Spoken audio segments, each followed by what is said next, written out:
আলিম পরীক্ষার ফলাফলে দেশসেরা তৃতীয় স্থান অর্জন করেছে ঐতিহ্যবাহী ঝালকাঠি এনএস কামিল মাদ্রাসা। বিগত বছরের ধারাবাহিকতায় এবারও চমকপ্রদ ফলাফল অর্জন করে মাদ্রাসাটি সারা দেশের মধ্যে শীর্ষস্থানে অবস্থান করছে।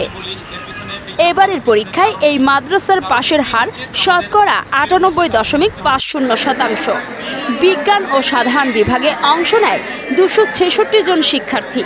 এর মধ্যে কৃতকার্য হয়েছে 262 জন।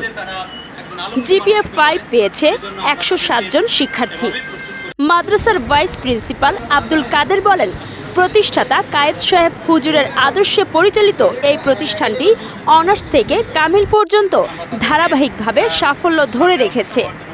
অধ্যক্ষ মাওলানা গাজী মোহাম্মদ শহীদুল ইসলাম বলেন, নিয়মিত ক্লাস, সেমিস্টার পদ্ধতি, দুর্বল শিক্ষার্থীদের আলাদা সহায়তা ও রাজনীতিমুক্ত পরিবেশ এই সফলতার মূল চাবিকাঠি। দেশের মাদ্রাসা শিক্ষায় আলোকবর্তিকা হয়ে উঠেছে ঝালকাঠি এনএস কামিল মাদ্রাসা।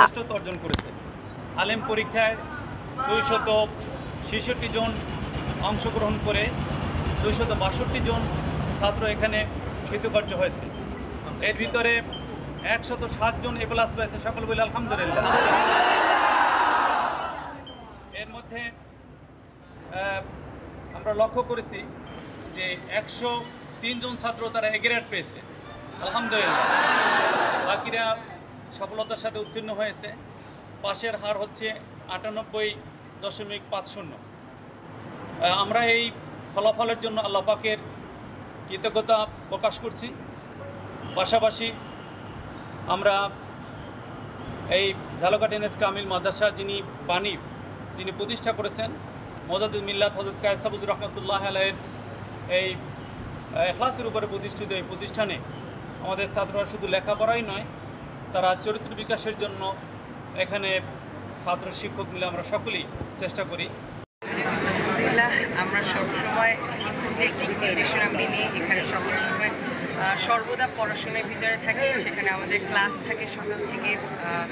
পরবর্তীতে আমরা দুপুরে যে ফাঁকা বিরতি টাইমটা পাই, সেই টাইমে আমাদের শিক্ষকরা আমাদেরকে তদারকি করে। সেখানে আমাদের যে বাড়ির কাজ থাকে সেগুলো শিক্ষকদের মাধ্যমে আমরা কিছু না বুঝলে তারা তা আমাদের পরিপূর্ণভাবে বুঝিয়ে দেয়। সেখানে সকল সাবজেক্ট থাকে যেগুলো আমরা তাদের মাধ্যমে সবসময় স্বতঃস্ফূর্তভাবে এটা আমরা নিজেরা বুঝে নিতে পারি এবং তারা আমাদের জন্য সবসময় যেরকম পরিশ্রম দিচ্ছে এবং আমরা পড়ালেখার ভিতরে মুশগুল থাকছি, যার দ্বারা আমরা আমাদের এইরকম ফলাফল ইনশাল্লাহ ইতিপূর্বে অনেকবারই নিয়ে এসেছি এবং আগামীতে আনবো ইনশাল্লাহ।